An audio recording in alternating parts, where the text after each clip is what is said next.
Agora a gente vai entrar no bloco luta de classes, né? Brasil de Fato, um dos meus jornais favoritos. Brasil é um dos 10 piores países do mundo para se trabalhar, mostra a pesquisa. Então, se vocês querem ver um jornalismo que não é só meramente declaratório, dois veículos de mídia que fazem isso, o Brasil de Fato e a revista Fórum. O Brasil de Fato é muito ligado ao MST. A revista Fórum é uma revista bem petista. A revista Fórum é assim, ó. Você chega na revista Fórum, abre e fala assim, ó. Olá, petista. Belo penteado, você comprou ele na loja dos petistas. Não tô falando dos jornais de partido, que aí é 100% a linha do partido. Mas a Fórum você abre, mano, olá petista. Já tem que saudar o petista entrando na Fórum. Brasil é um dos 10 piores países do mundo para se trabalhar, mostra a pesquisa. Estudo que analisa respeito a direitos trabalhistas em 148 países. Vê nível recorde de violações no mundo. Pelo 4º ano seguido, o Brasil está entre os 10 piores países do mundo para se trabalhar. A conclusão é do Índice Global de Direitos, estudo anual realizado pela Confederação Sindical Internacional que analisa o respeito aos direitos dos trabalhadores em 148 países do mundo. Gente, vocês têm noção de que em 148 países do mundo inteiro, o Brasil tá no top 10 piores? O inferno não tá longe não, o inferno é aqui. De acordo com os índices globais de direitos da CSI, a situação dos trabalhadores brasileiros seguiu piorando em 2022, trajetória que começou com a aprovação da reforma trabalhista pelo governo Michel Temer após o golpe que derrubou Dilma Rousseff. Mas relaxa, gente. É como o Bolsonaro disse, ou a gente tem emprego e não tem direitos, ou a gente tem direitos e não tem emprego. Que bom, né? Que bom que agora a gente tá com direitos e com emprego, né? Como é que vocês estão se sentindo, né, a respeito disso? Nível recorde de violações. O Índice Global de Direitos divide os países em 5 faixas de classificação, de acordo com o grau de respeito aos direitos dos trabalhadores e as violações encontradas no período analisado. O Brasil ficou na faixa 5, a pior possível, que inclui países que não garantem direitos aos trabalhadores. A lista dos 10 piores inclui Bangladesh, Bielorrússia, Colômbia, Egito, Filipinas, Myanmar, Guatemala e Suazilândia. Uma 6ª faixa 5+, lista países em que aconteceu uma ruptura do Estado de Direito no período, como Myanmar e Síria. De acordo com o índice, as violações dos direitos trabalhistas alcançam um nível recorde no mundo entre abril de 2021 e março de 2022, com a pandemia, com toda certeza. Países da classificação 1 que registraram apenas violações esporádicas incluem Alemanha, Itália, Áustria, Irlanda, países nórdicos, Dinamarca, Finlândia, Islândia, Noruega e Suécia. Todos imperialistas. Todos países imperialistas. Sem exceção. Talvez não é Irlanda, né? Mas todos os outros imperialistas. Então, assim, é direito trabalhista e social-democracia pra gente e superexploração do trabalho na periferia. Talvez não é Irlanda. É o único país aqui que não é imperialista. A pior região do mundo para a classe trabalhadora é o Oriente Médio, o norte da África, com uma classificação média de 4,53 pontos. Os conflitos na Líbia, Palestina, Síria e Iêmen contribuem para esse cenário de enorme vulnerabilidade. 4 países arregaçados pelos Estados Unidos, tá? Bom, isso aqui não é à toa, tá? E outra coisa, gente, vale a pena a gente mencionar isso de novo, caso alguém não saiba.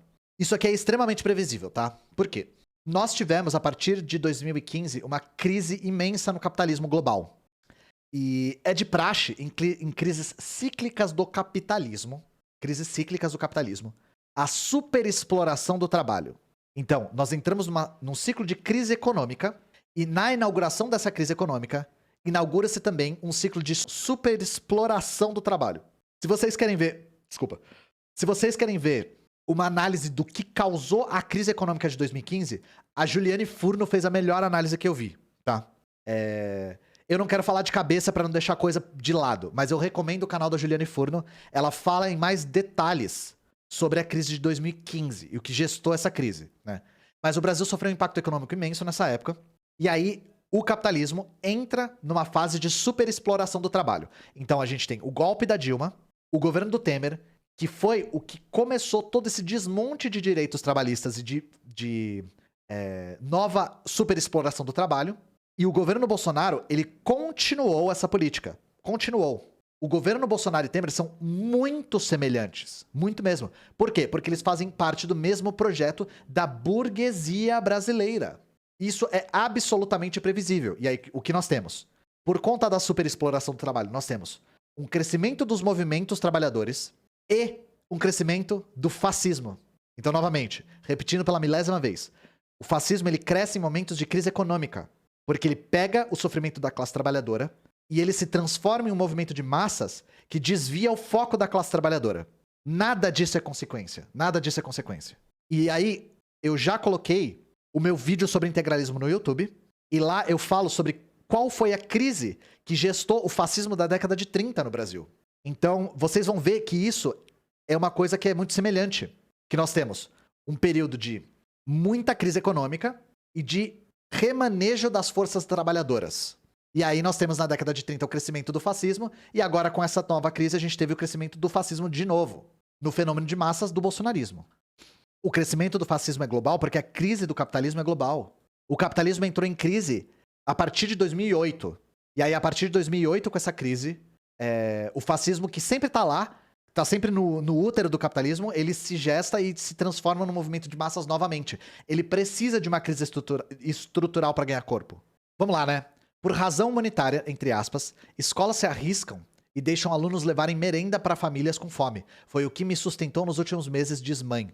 Novamente, isso aqui anda de mãos dadas com a matéria que a gente leu a respeito do idoso que tem que trabalhar para pagar os próprios remédios. Isso aqui significa que a gente falhou como sociedade. Se esse tipo de coisa não te radicaliza, eu falei, você tá morto por dentro, sabe? E novamente, vale sempre a pena fazer essa pergunta. A fome no Brasil é falta de comida? Fome no Brasil é falta de comida, gente? É porque teve seca? Porque a safra foi ruim? Porque teve vaca magra?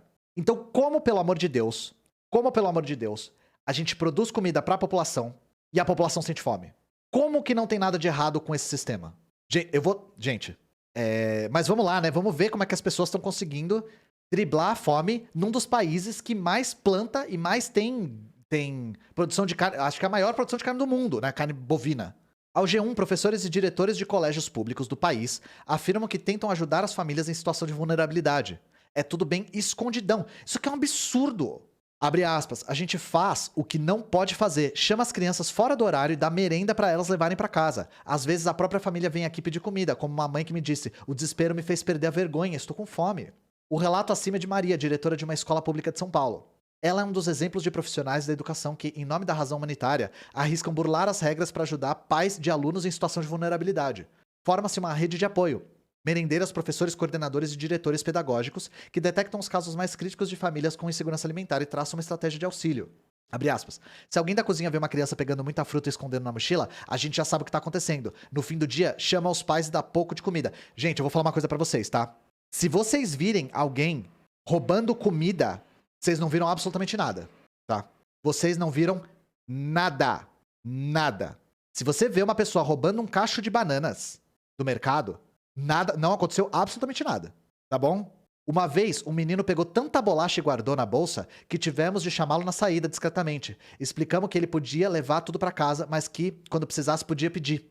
Ele saiu pulando de alegria, depois montamos uma campanha de arrecadação. Segundo especialistas ouvidos pelo G1, permitir que as merendas sejam consumidas pela família é, em tese, uma prática irregular, porque o Programa Nacional de Alimentação Escolar é voltado exclusivamente à nutrição dos estudantes. Caso essa ajuda seja descoberta, a Secretaria de Educação, em teoria, pode ser responsabilizada pelos órgãos de controle por desviar recursos públicos para algo que não está entre as finalidades do PNAE. É claro que é complicado, os profissionais ouvem em uma roda de conversa na sala de aula que alguém está passando necessidade em casa, e aí querem resolver, mas a merenda precisa ser consumida só pelos alunos matriculados. Não existe autorização para os pais consumirem, explica Márcia Simões, presidente do Conselho de Alimentação Escolar de São Paulo. É uma verba que vem da educação para as crianças se alimentarem... para que as crianças se alimentem e tenham condições de aprender. Gabriel Corrêa, gerente de políticas educacionais da ONG, Todos pela Educação, também reforça que a distribuição de merenda para os familiares não é permitida, mas faz uma ressalva. É uma questão humanitária. Os educadores tentam achar uma solução temporária e imediata para apoiar as crianças. Quem trabalha na educação sabe, aluno não aprende nada de barriga vazia. Gente, ninguém consegue viver de barriga vazia. É uma questão tão básica, sabe? E assim, enquanto isso, só lembrando, né? Enquanto isso, o senhor presidente Jair Bolsonaro tá ajoelhando e pedindo, pelo amor de Deus, pros donos dos supermercados lucrarem menos. Essa é a solução que o presidente achou. Pedir pra burguesia, dona de supermercados, lucrar menos voluntariamente. E se não der, tudo bem, é porque não deu. Então assim, eu falo disso de novo e de novo e de novo, porque se alguém aqui não se radicalizou ainda por causa disso, de verdade, eu insisto que você preste atenção ao seu redor. Minha família traz merenda pra gente jantar e almoçar. Na região norte, Isadora, mãe de 2 alunos de uma escola municipal, conta que está desempregada e que a sua única fonte de renda é o Auxílio Brasil. Insuficiente para arcar com a alimentação de toda a família. E assim, esse número do Auxílio Brasil, gente, vamos combinar. Considerando a inflação brasileira, não é um número tão alto assim, tá? Claro que o Bolsonaro... E já tá em 600, pois é. O Bolsonaro, ele tem um método que é... Ele fala um número que saiu da cabeça dele e depois o Paulo Guedes tem que se virar pra aprovar o número. A gente vai ver como ele aprovou, tá? A gente vai ver o que aconteceu essa semana pra esse valor do Auxílio Brasil. Não só o Auxílio Brasil, a gente vai falar disso daqui a pouco. A diretora de onde a minha filha estuda é um anjo. Ela sabe quem está passando necessidade e aí deixa a criança levar um pouco de merenda na mochila. Foi isso que me sustentou nos últimos 2 meses. Graças a ela tive almoço e janta. Mingau, canja, bolacha com suco. As pessoas veem meu menino como um Zé Ninguém. Ele chora e diz, mamãe, um dia eu vou sair dessa vida. Eu digo que sim, é só estudar. Bicho, é isso que é o problema. Não é só estudar. Não é só estudar. Essa galera tem a primeira parte já. Falta a segunda parte. Falta tomada de consciência. É complicado, é por isso que a gente insiste tanto na organização, gente. É por isso que todo marxista-leninista fala, organizem-se, organizem-se, organizem-se. A gente precisa trabalhar perto da população. Principalmente da população que tá passando necessidade. Não é só estudar, gente. Não é só estudar. Isso aqui é ideologia liberal. Totalmente. Isso aqui é Tabata Amaral das ideias. Achar que você estudando você consegue melhorar de vida, simplesmente uma falácia. Isso é mentira. A gente precisa transformar nossa estrutura. Individualiza o problema, exatamente. O problema é coletivo. E aí, novamente, você não precisa explicar para a classe trabalhadora que ela é explorada. Ela sabe que ela é explorada. Ela sabe o quanto ela sofre. E a realidade entra em choque com isso. Quantas pessoas formadas vocês não conhecem que têm dificuldade de achar emprego? Em outro colégio público no Sudeste, a professora Lúcia conta que acaba sobrando alimento em dia sem aluno. Como quando tem conselho de classe ou evento na escola. Nessas datas, o colégio chama extraoficialmente os pais dos jovens mais carentes para distribuir feijão, ovos, verduras, frutas e às vezes carne. É tudo bem escondidão, por debaixo dos panos, porque se o governo desconfiar, a gestão escolar pode ser advertida. Gente, episódios de fome crônica na escola não tem a atenção do Estado. Isso é resolvido de forma parcial e clandestina, e que se for identificado pelo Estado é punido. De repente, pra quem achava que o Facção Central tava exagerando, né? De repente as músicas do Facção Central começam a fazer muito sentido quando a gente lê isso. Burrice. Não é através da centralização que vai resolver. O filho do pobre não precisa de faculdade pagando 150 mil. Precisa de um curso aplicável ao mercado, para que você consiga se colocar rapidamente no mercado. Oportunidades estão aí. Eu vou falar uma coisa pra você, camarada. Você não pode estar morando no Brasil falando isso, tá? É absolutamente impossível que você fale isso morando no país. Você deve estar fora. Você deve estar na Europa, deve estar na Austrália, deve estar nos Estados Unidos, porque no Brasil você não tá? E se você estiver, eu te convido encarecidamente a abrir os seus olhos, tá? Ambos. E olhar um palmo na frente do seu nariz. Porque basta isso pra você ver que o que você tá falando é mentira, é ridículo. Eu vim de baixo e hoje ganho 20k. Bom pra você. Parabéns. Eu fico muito feliz com isso. Só que ganhar 20k aparentemente não te deu uma coisa chamada empatia, tá? Isso é uma coisa que eu acho que você deveria trabalhar, sinceramente. E vamos lá, né? Pro camarada aí que tá falando que oportunidades estão aí, que basta você trabalhar, que você consegue ganhar 20k, não sei o quê. Vamos lá, olha pra tela agora e presta atenção. De preferência com volume e com a tela ligada. A cara da fome. Quem são e como vivem as pessoas de extrema pobreza no Rio Grande do Norte? Já passei 3 dias sem comer nada, só bebendo água. O relato de Solange da Silva Gomes, 48 anos, faz parte da realidade de mais de 33 milhões de famílias brasileiras. Mais da metade da população brasileira, 58,7%, convive com a insegurança alimentar em algum grau e não consegue responder uma simples pergunta: o que você vai comer hoje? Uma dura e triste realidade, que segundo a secretária estadual do Trabalho, Habitação e Assistência Social, Iris Oliveira, é determinada por vários fatores, abre aspas, dentre eles o desmonte de programas de proteção social, o desfinanciamento das políticas sociais decorrentes da emenda constitucional número 95, a alta do desemprego e os cortes sucessivos na assistência social, que recolocaram o Brasil no mapa da fome mundial. Um retrocesso inédito no mundo alcançado pelo governo do presidente Jair Bolsonaro. E aí você vai me dizer que 33 milhões de pessoas estão passando fome porque elas não se esforçaram o suficiente, porque não estudaram, porque não venceram na vida que nem você, que veio de baixo, né? O tema voltou a fazer parte das manchetes dos principais veículos de comunicação do país, encontra na fome o nível mais grave de insegurança alimentar, sua expressão mais cruel e trágica, abre aspas, ontem mesmo foi um dia que não comi nada, fecha aspas, afirma Marcelo, de 47 anos, ao revelar o motivo que levou às ruas, o desemprego. Há mais de 2 anos não consegue um trabalho fixo. Natural de Recife, Pernambuco, tanto Solange, que está há 5 anos na rua com seu filho, com Marcelo, Vieram para Natal com o emprego certo, a oportunidade de trabalho contudo não aconteceu. Sem dinheiro para voltar à terra natal, tanto um como o outro passou a viver em situação de rua. É horrível, não sabemos se vamos comer, não tem lugar para tomar banho, fazer necessidade. Esse pessoal que vem quer fazer maldade com a pessoa, a gente não dorme direito. Tá convencido? Não? Então eu leio mais, não tem problema. A gente faz uma live de 40 horas só lendo relatos de pessoas que estão morando na rua, que estão passando fome, que não tem como morar, que não tem como cuidar dos filhos, que não tem nem onde usar o banheiro. Entre as violações sofridas por eles, a remoção forçada do lugar onde se abrigavam. Mesmo tendo a Lei 14.216, de autoria da deputada federal Natália Bonavides, que proíbe despejos ou remoções, as pessoas que vivem no viaduto do Baldo tiveram seus pertences retirados e jogados no lixo pela Guarda Municipal da Prefeitura de Natal. Não fui criado na rua. Estou há 5 anos nessa situação, depois que perdi meus pais e meus avós. Gente, se fica sem energia elétrica na minha casa por 2 horas, eu já fico perdido. Eu não sei o que é morar na rua. Eu não sei o que é morar na rua por 5 anos. Eu não sei o que é morar na rua por 5 anos com família.